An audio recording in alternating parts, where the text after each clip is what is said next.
ស្នេហ៍ចៃដន្យតូចតន់ស្រស់ស្រី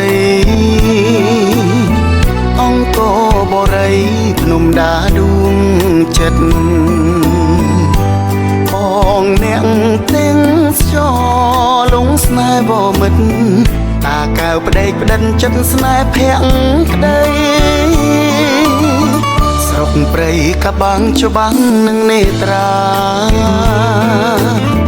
រូបស្រស់ជីវ៉ាស្លៀកហូលត្បាញថ្មីម្ដាយអូនប្រាប់បងសូត្រស្រុកយើងល្បីតាមប្រពៃណីមរតកដូនតាអោខែតាកែវបងបានជួបមុំដើរលេងជួបជុំសាងអនុស្សាវរីយ៍អោភ្នំជីសូ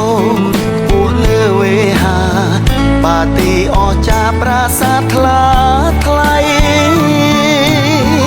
ប្រាសាទនាងខ្មៅដៅជាប់ដួងចិត្តភ្នំតាម៉ៅពិតសួនសត្វប្រ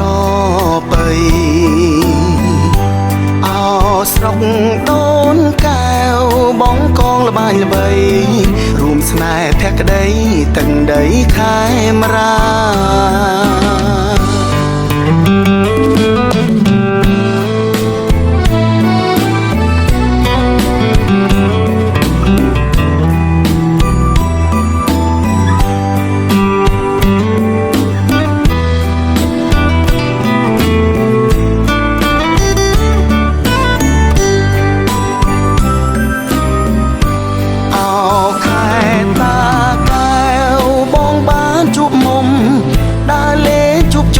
សាងអនុស្សាវរីយ៍អោ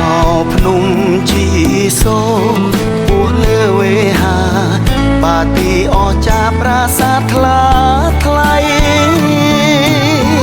ប្រាសាទនាងខ្មៅដៅជាប់ដួងចិត្តភ្នំតាម៉ៅពិតសួនសត្វប្រពៃស្រុក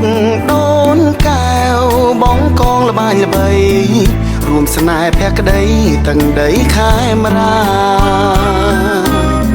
រួមស្នេហ៍ភក្តីទាំងដីខេមរា